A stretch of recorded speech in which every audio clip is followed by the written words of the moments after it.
গ্রামের হারিয়ে যাওয়া ঐতিহ্যবাহী বিখ্যাত আজকে একটি মজার খাবার আপনাদের সাথে শেয়ার করব, যেটি কিন্তু বিশেষ করে মেজবানিতেই তৈরি করা হয়। আর সেটা কিন্তু কিছুই নয়, একদম আমরা নর্মালি আঞ্চলিক ভাষায় এটাকে খাটা বলে থাকি।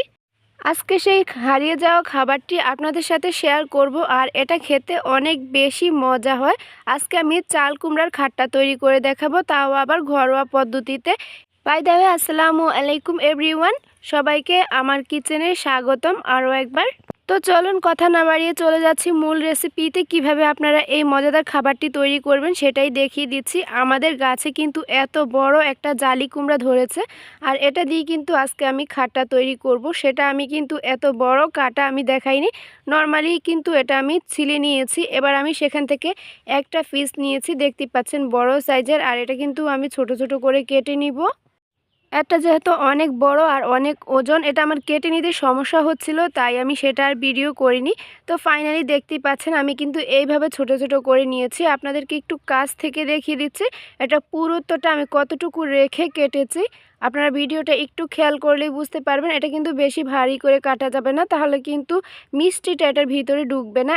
এখন আমি এই জালি কুমড়াগুলোকে একটু ছোট ছোট করে ছিদ্র করে নিয়েছি, যাতে মিষ্টিটা ভিতরে ভালো করে ঢুকে যায়। আপনারা দেখতেই পাচ্ছেন আমি একটা কাঁটা চামচ নিয়েছি, আর কাঁটা চামচের সাহায্যে কিন্তু খুব দ্রুত আপনি এরকম করে ছিদ্র করে নিতে পারেন। নর্মালি আমরা যেরকম মোরব্বা তৈরি করতে ইউজ করে থাকি সেইভাবেই কিন্তু এটা করে নিতে হবে।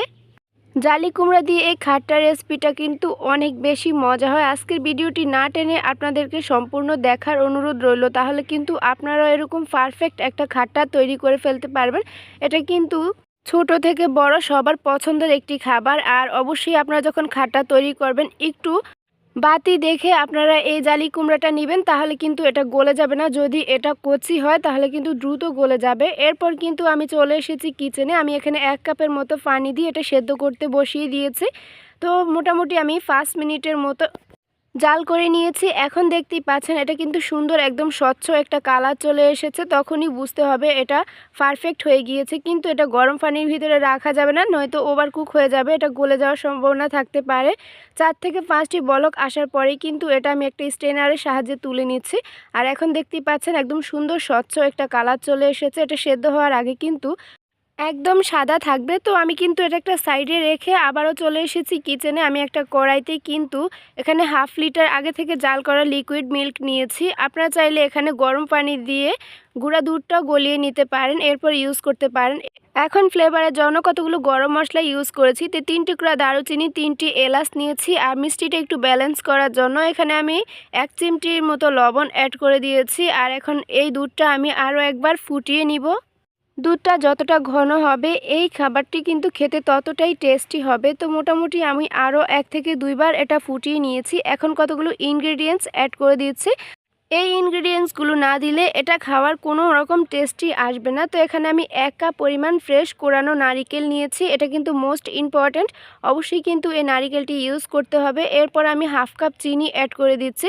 অবশ্যই কিন্তু আপনারা এক্ষেত্রে মিষ্টিটা আপনাদের টেস্ট অনুযায়ী ব্যালেন্স করে নিতে পারবেন। আর আমার কাছে মনে হয় মিষ্টি খাবারে মিষ্টি পারফেক্ট না হলে খেতে ভালো লাগে না। তবুও আমি কিন্তু এখানে 1/2 কাপ চিনি ইউজ করেছি। এবার সবগুলো উপকরণ একবার মিক্স করে আমি এটা ফুটিয়ে নিব আরও 2 থেকে 3 বার। দেখতেই পাচ্ছেন এটা কিন্তু ফুলে একদম উপরে উঠে গিয়েছে। বারবার কিন্তু ঢাকনাটা সরিয়ে এভাবে নেড়েচেড়ে দিতে হবে। নারিকেল আর চিনি দেওয়ার পর কিন্তু আমি 3 থেকে 4 মিনিটের মতো এভাবেই বলক তুলে নিয়েছি। এরপর কিন্তু আমি এখন অ্যাড করে দিচ্ছি আগে থেকে সেদ্ধ করে রাখা জালি কুমড়াটা। 3 থেকে 4 মিনিটের মধ্যেই কিন্তু নারকেলটা ভালো করে কুক হয়ে যাবে।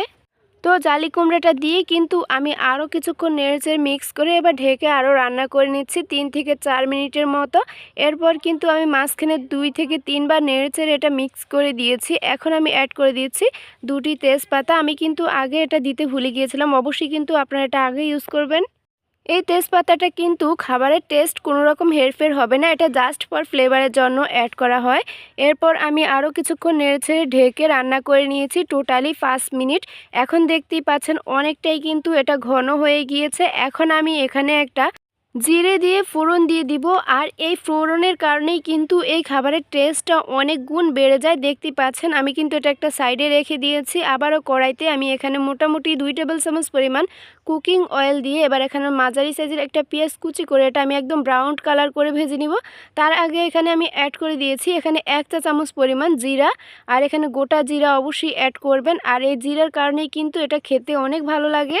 তো ফাইনালি দেখতেই পাচ্ছেন আমি কিন্তু একদম ডিপ ব্রাউন কালার করে এই পেঁয়াজটা ভেজে নিয়েছি। এখন আমি অ্যাড করে দিচ্ছি আগে থেকে রান্না করে রাখা খাট্টাগুলো। আর এখন এটা সুন্দর একটা ফ্লেভার ছড়াবে। গ্রামের এই হারিয়ে যাওয়া ঐতিহ্যবাহী বিখ্যাত খাবারটি আপনাদের কেমন লেগেছে অবশ্যই কিন্তু কমেন্ট করে জানাতে ভুলবেন না। তো আমি এটা ফোড়ন দেওয়ার পর কিন্তু নেড়ে ছেড়ে আরও কিছুক্ষণ মিক্স করে এবার আমি ঢেকে রান্না করে নিচ্ছি 1 থেকে 1.5 মিনিটের জন্য। আর অবশ্যই এটা এই মুহূর্তে ঢেকে রান্না করবেন, তাহলে জিরার যে সুন্দর একটা ফ্লেভার আছে এটা কিন্তু সুন্দরভাবে মেল্ট হয়ে যাবে। ফাইনালি কিন্তু আমার এই খাবারটি রান্না করা হয়ে গিয়েছে। আর এটা কিন্তু দেখতে অনেক বেশি সুন্দর লাগছে মাশাআল্লাহ। এই খাবারটি আরও একটু টেস্টি করার জন্য আমি এখানে কতগুলো কিশমিশ ব্যবহার করেছি। তবে আপনারা চাইলে এই কিশমিশটি স্কিপ করতে পারেন, হাতের কাছে থাকলে কিন্তু অবশ্যই অ্যাড করবেন। খেতে কিন্তু অনেক বেশি ভালো লাগবে। এই খাবারটি যদিও হারিয়ে গিয়েছে কিন্তু প্রতি বছরই আমাদের ঘরে 2 থেকে 3 বার এটি রান্না করা হয়ে থাকে। তো আমি যেহেতু ভিডিও করি সেজন্য আমি আজকে এই খাবারটি ভিডিওই করে নিলাম আর আপনাদের সাথে শেয়ার করে নিলাম। এখনও কিন্তু বাজারে প্রচুর পরিমাণে জালি কুমড়া পাওয়া যায়। আপনারা কিন্তু চাইলে একবার বাসায় ট্রাই করে দেখতে পারেন। আর যদি বাসায় আপনারা ট্রাই করেন অবশ্যই কিন্তু আমাকে জানাতে ভুলবেন না আপনাদের এই খাবারটি কেমন লেগেছে। আজকের এই ভিডিওটি দেখতে দেখতে আপনাদের যদি কোথাও একটু পরিমাণে ভালো লেগে যায় তাহলে কিন্তু অবশ্যই পেজটি ফলো দিয়ে রাখবেন। আর আমার ইউটিউব চ্যানেল থেকে দেখে থাকলে অবশ্যই চ্যানেলটি সাবস্ক্রাইব করে রাখবেন। আর মজার মজার এরকম ভিডিও কিন্তু পেতে আপনার অবশ্যই নোটিফিকেশনটি অন করে রাখবেন। আজকের মতো এখানেই বিদায় নিচ্ছি। আল্লাহ হাফেজ।